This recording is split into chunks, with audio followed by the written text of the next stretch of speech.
Bonjour à tous et à toutes, bienvenue dans votre site maths et physique en poche. Dans cette séance, je vais partager avec les étudiants, bien sûr, de la deuxième baccalauréat, un exercice ou bien un sujet très intéressant en ce qui concerne l'étude d'une fonction logarithmique. Donc, vous savez bien sûr que ce sujet-là va se composer de deux parties, une grande partie 1 et une partie 2. Voilà, je vais vous donner bien sûr la méthode que vous allez suivre pour étudier n'importe quelle fonction. Bien sûr, il y a des trucs que vous devez connaître. Donc, soit la fonction g définie sur l'intervalle 0 plus l'infini par g de x égale à x plus 2 ln de x. Donc, la première question montre que g' égale à 2 fois, multiplié par 2 fois x moins 1 plus ln de x. Voilà, cette question, bien sûr, étant donné bien sûr que g est une fonction composée de deux fonctions dérivables, la première k2x fait correspondre à x et la deuxième. Donc, c'est simple de dire que voilà, que la fonction g est une fonction dérivable comme étant composée de deux fonctions dérivables. Donc, il reste de chercher g' de x. C'est plus simple. Donc, c'est la dérivée de x, c'est 1, plus ln de x, plus x moins 2, la dérivée de ln de x, c'est 1 sur x. Alors là, si vous essayez bien sûr de faire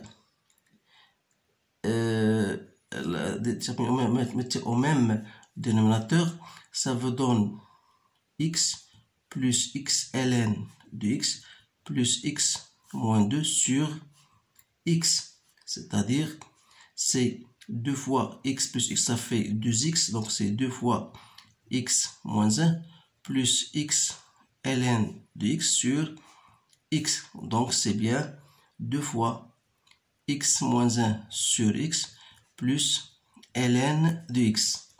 Donc bien sûr, cela va vous aider à en déduire que si x est strictement supérieur à 1, alors g' de x est supérieur à 0, etc. Donc pour x strictement supérieur à 1, vous savez bien sûr que x moins 1 sera supérieur à 0. Bien sûr, x est toujours supérieur à 0. Et vous savez bien sûr, d'après la courbe représentative de la fonction ln de x, vous remarquez bien que pour x strictement supérieur à 1, vous avez toujours ln de x strictement supérieur à 0. Alors, qu'est-ce que vous en dites? Alors que g' alors est strictement supérieur à 0. Pour x inférieur strictement à 1, on aura toujours x moins 1 est inférieur à 0. Et l'on est de même x moins 1 sur x sera inférieur à 0.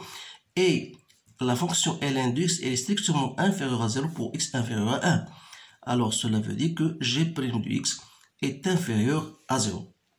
Donc bien sûr, cela va nous aider à répondre aux questions de la deuxième partie.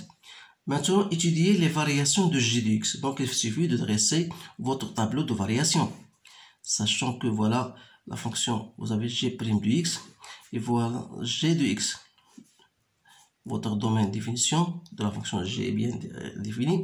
Donc, vous remarquez bien sûr que g' de x pour x égale à 1 et s'annule pour x égale à 1. Vous l'avez bien remarqué bien. Donc, c'est une intuition, il faut bien remarquer les choses. Donc, on a dit, c'est pour cette raison qu'on vous donne x strictement supérieur à 1 et strictement inférieur. Donc, il y a des trucs, bien sûr, que vous devez savoir d'une façon indirecte. Donc, ils ne vous ont pas dit que la fonction g' de x s'annule au point 1. Donc, c'est à vous de le chercher. Alors, d'après les questions qu'on vous pose, il faut refaire ressortir l'astuce que vous devez mettre dans votre tableau de variation. Alors là, pour x strictement 1, etc. Donc, ça veut dire que 1, il y a quelque chose qui cloche ici autour de 1. Si vous remarquez, donc g' de 1 égale à 0. Donc, vous devez le remettre dans votre tableau de variation. Alors, il ne reste que placer g' de x supérieur à 0 pour x supérieur à 1. Ici, elle est négative. Donc, vous aurez l'allure suivante. Il reste la limite de 0 plus, ce sont des fonctions très simples. Vous allez trouver plus l'infini et ici plus l'infini, même si ce n'est pas une question qu'on vous demande à répondre. Et g de 1, c'est bien 1. Donc, on déduit que pour x a strictement supérieur à 0, on a g de x est supérieur Donc, qu'est-ce que vous remarquez d'après le tableau de variation? Vous remarquez bien sûr que la valeur 1 est un minimum. C'est-à-dire que quel que soit x appartenant à 0 plus l'infini, on a g de x est supérieur ou égal à g de 1. Comme g de 1 égale à 1, ça veut dire que g de x est supérieur ou égal à 1. Sans oublier bien sûr que 1 est strictement supérieur à 0, ça veut dire quoi? Ça veut dire que g de x est strictement supérieur à 0. Donc ça, c'est une déduction que j'ai faite moi-même, sans qu'ils me disent, voilà, montrer que g de x est strictement supérieur à 0. Alors maintenant, on va passer à la deuxième partie.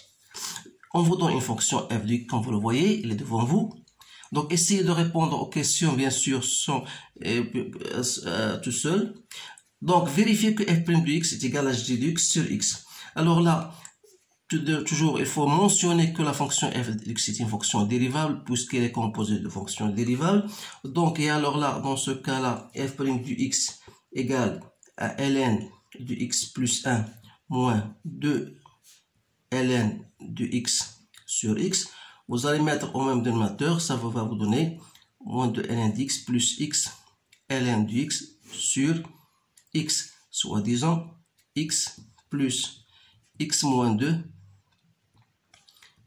ln de x sur x. Donc c'est bien g de x sur x. Alors le tableau de variation sera comme suit. Donc voilà x, voilà f' de x, f de x 0 plus l'infini. Donc la fonction elle est tout à fait strictement supérieure à 0. Donc il aura bien cette allure là. Donc il faut chercher la limite de f de x lorsqu'il tend vers 0 plus, et vous dit étudier la variation. Donc vous devez chercher cette limite là, même si dans les années précédentes on vous donne toujours ces questions question par question. Donc limite de f de x lorsqu'il tend vers 0 plus, vous savez bien sûr que ça c'est égal à 0. ln de x lorsqu'il tend vers 0 plus, c'est moins l'infini, alors au carré ça donne plus l'infini, avec ce moins ça donne moins l'infini. Donc je la fais directement d'une façon très brève.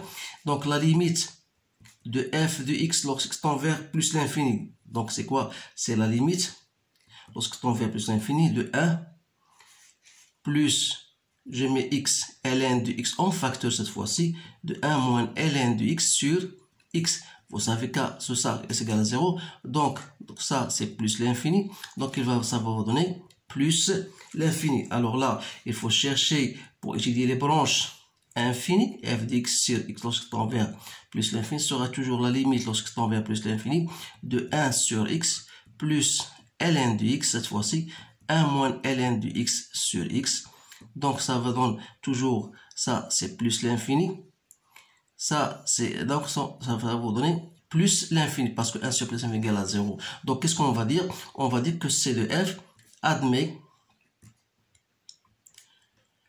une branche parabolique de direction l'axe des ordonnées, c'est-à-dire OY. C'est bien ça. Donc, voilà, c'est tout ce que vous avez. Donc, vous allez placer limite 0 plus, c'est moins l'infini. Et ça, c'est plus l'infini. Alors, une astuce.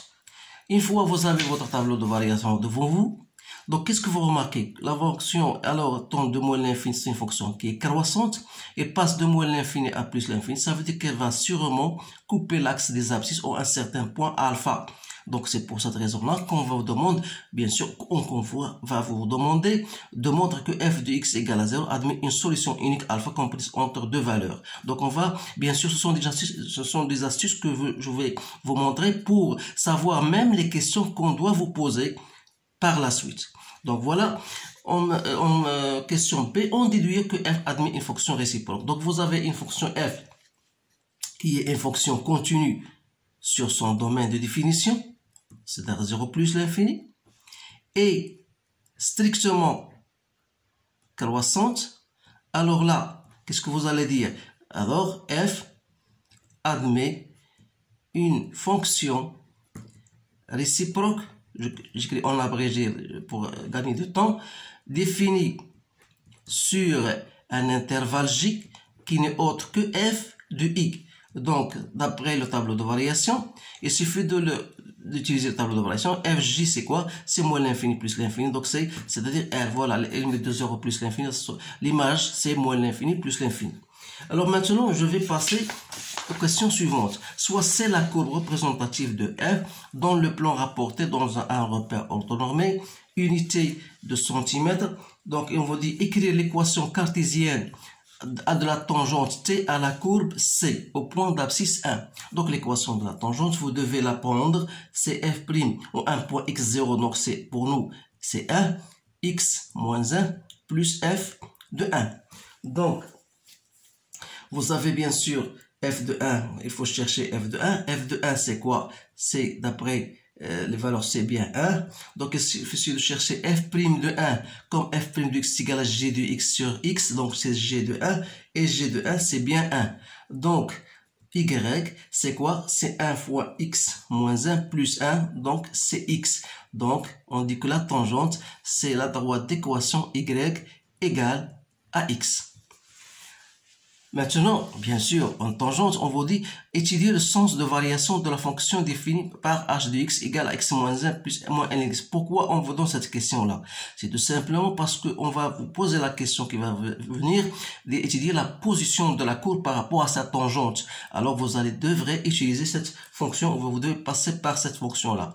Donc, déterminer le signe de h de x. Ensuite, on va étudier h'. Donc, on va chercher h' de x. H est une fonction dérivable, bien sûr. Donc, h' de x, c'est quoi? C'est 1 moins 1 sur x. Donc, c'est x moins 1 sur x. Donc, c'est très facile de dresser son tableau de variation. H' de x, h de x, voilà, plus l'infini, et ça annule au point 1. Donc, ici sera positif, sera négatif. Donc, voilà, ce sont des choses que vous devez bien vous familiariser avec ces questions-là. Donc, vous avez h de 1, si vous remplacez x par 1, vous allez obtenir f de h de 1 égale à 0. Ça veut dire que 1 est une valeur minimale. Donc, on peut conclure que quel que soit x appartenant à 0 plus l'infini, on a bien h de x toujours est supérieur ou égal à h de 1. C'est-à-dire h de x est supérieur ou égal à 0. Donc voilà le sens, le signe de h de x. On vous a pas demandé de chercher la limite de h de x lorsque tend vers 0 plus ou bien plus l'infini, mais vous pouvez même le chercher. Donc limite de h de x lorsque tend vers 0 plus. Donc c'est limite de ln de x 0 plus, c'est plus moins l'infini. Avec ce moins, ça donne plus l'infini. Et la limite de h de x lorsque tend vers plus l'infini, vous avez une forme indéterminée. Donc vous cherchez, bien sûr, vous mettez x en facteur. Ça va vous être utile. Donc, ln de x sur x c'est 0. Donc, x, donc ça vous donne plus l'infini. Donc, c'est bien plus l'infini. Maintenant, montrez que f de x moins x égale à ça. Donc, c'est une question simple. Vous allez chercher f de x moins x. C'est bien 1 moins x plus x ln de x moins ln au carré de x. Donc, pour nous, c'est de démontrer qu'il est égal à ça. Donc, ça, c'est difficile pour passer de là à là. Donc, il suffit de comparer ça. Donc, vous allez chercher ln de x moins 1, h de x, c'est-à-dire ln de x moins 1, que vous allez multiplier par x moins 1 moins ln de x. Vous allez obtenir x ln de x moins ln de x moins ln au carré de x moins x plus 1 plus ln de x. Vous simplifiez ln de x avec ln de x. Donc, vous allez obtenir c égale x ln de x moins ln au carré de x moins x plus 1. Donc, c'est bien celle-ci. Donc, c'est bien cette fonction-là. Donc, on peut dire donc que fx moins x égale ça et quoi? Égale à h ln de x moins 1 fois h de x. Donc, pour étudier les variations, donc le signe de f de x moins x n'est autre que signe de ln de x moins 1. Pourquoi? Parce que h de x est supérieur ou égal à 0. Donc, il suffit de dresser un tableau de variation ou bien tout simplement vous dites vous dites le signe de f de x moins x. Pour moi, c'est mieux de dresser un tableau de variation parce que ça va vous faciliter la tâche. Donc, ln de x moins 1 et vous avez h de x et vous avez bien sûr le produit ln de x moins x, qui est f de x moins x. Alors là, vous avez le point ln de x moins 1 est s'annule pour x égale à e, ou h de x s'annule, on a vu, pour x égale à 1, voilà, ou ln de x moins 1 égale à 0, ça veut dire que x égale à e. Donc voilà, 0 plus l'infini. Donc, ln de x s'annule ici, donc positif, négatif, négatif, et l'autre, on a dit qu'elle est positive, donc elle va vous donner moins, moins, plus. Donc, qu'est-ce qu'on va dire?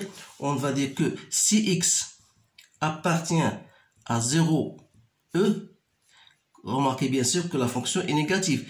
Bien sûr, avec x différent de 1. Parce que pour x égale à 1, vous avez f de x moins x égale à 0. Ça veut dire que f de x égale à x. Donc, on peut dire que 1 est un point commun entre la fonction f de x et la tangente t.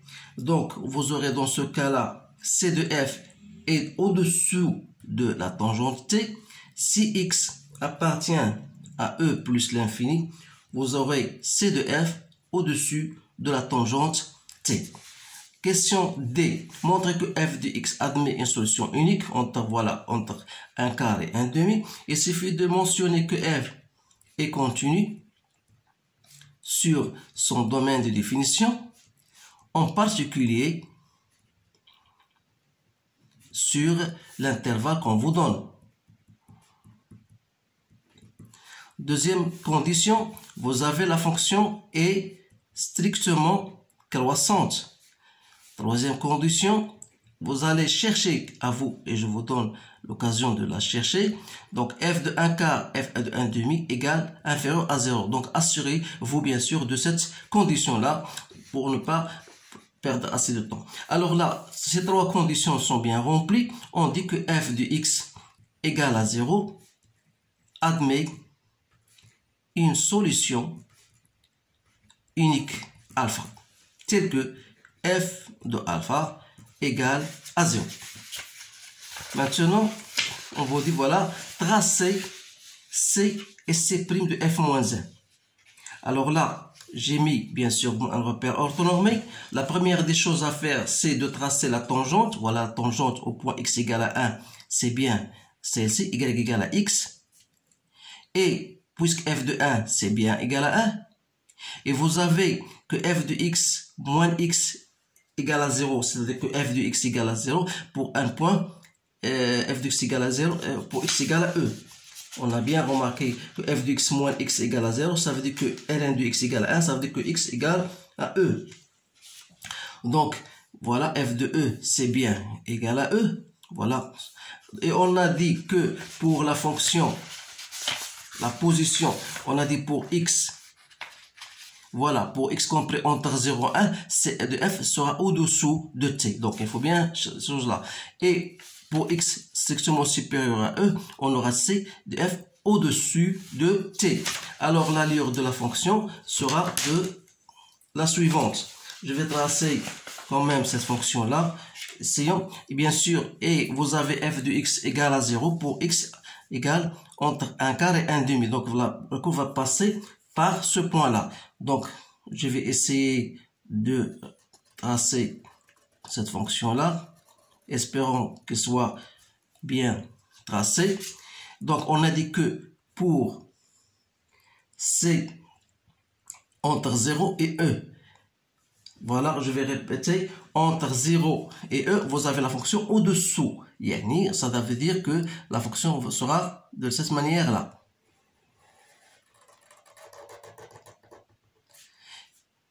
Voilà, ça, c'est une équation de la tangente. Et au-dessus, lorsqu'il dépasse E, on sera au-dessous. Mais on a bien sûr que dit que la fonction limite de f de x sur x égale à plus l'infini, ça veut dire que la fonction admet une tangente. Voilà. Donc, on aura la direction de OY.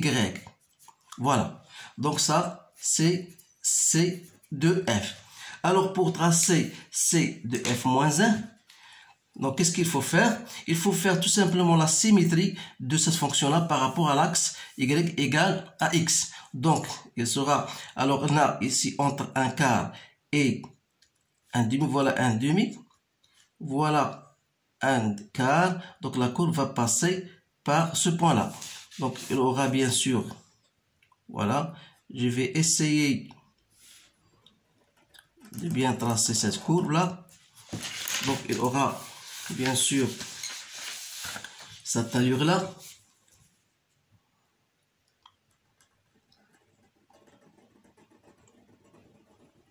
Voilà. Espérons que cette fonction est bien tracée. Donc voilà, c'est que j'appelle C', d'après l'énoncé, et ça, on l'a appelé C. Donc voilà cette fonction-là. Donc voilà la courbe représentative de la fonction f-1. Donc voilà. Donc on va passer à d'autres questions. Voilà. On vous donne, je n'ai pas écrit ces questions-là, mais je vais vous les faire. On vous dit, voilà, question B, calculer I1, l'intégrale entre 1 et E de x ln de x dx, et calculer I2 égale à 1 E ln au carré de x dx. Alors là, pour cette question-là, je vais simplement vous donner un guide. Je vais vous guider pour répondre à cette question. Cette intégration se fait par partie. Vous allez poser u de x égale à ln de x et v' égale à x.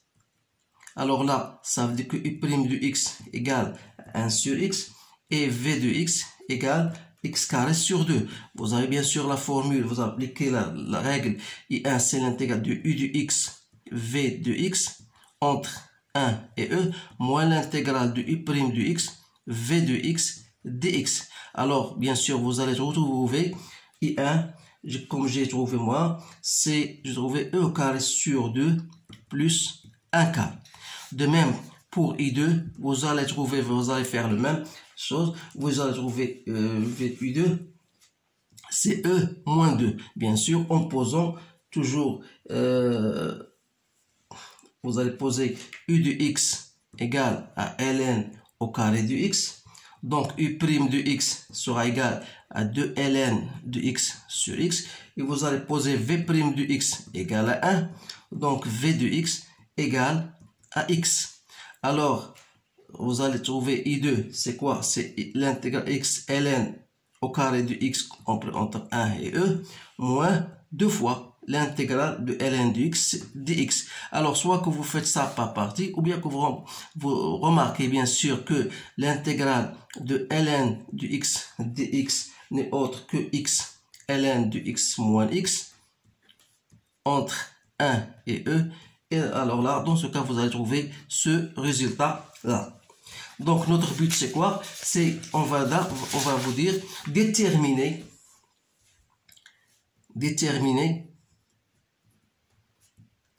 l'aire A en centimètres au carré, bien sûr, limité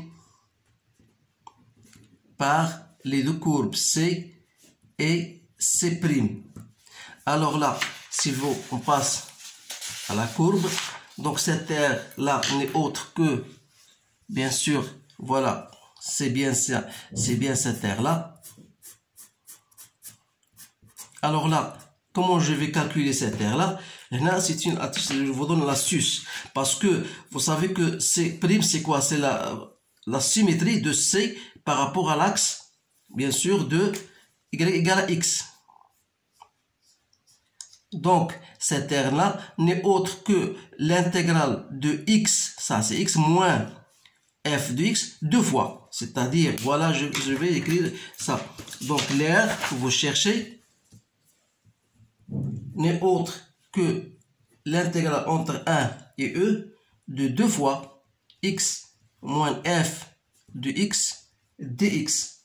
Alors, vous allez chercher bien sûr cette aire-là. C'est 2 fois l'intégrale de x moins 1 dx moins I1 plus I2. Donc ça, vous allez trouver bien sûr que cette aire-là égale, comme j'ai trouvé enfin, c'est 2e au carré moins 14 cm au carré. Bien sûr, il ne faut pas oublier de multiplier tout ça par l'unité d'air. Comme l'unité d'air égale à environ 2 cm, donc vous allez multiplier au carré, vous allez multiplier par 4 cm au carré. Donc vous multipliez 4 cm par tout ça, vous allez trouver 7R2 au carré moins 14. C'est bien ça. Donc c'est bien l'air compris entre 1, voilà, les cours 1, compris entre 1 et 2. Et donc là, on va préciser bien sûr, c'est l'air limité par les cours C et C' et par les points d'abscisse 1 et E. 1 et E.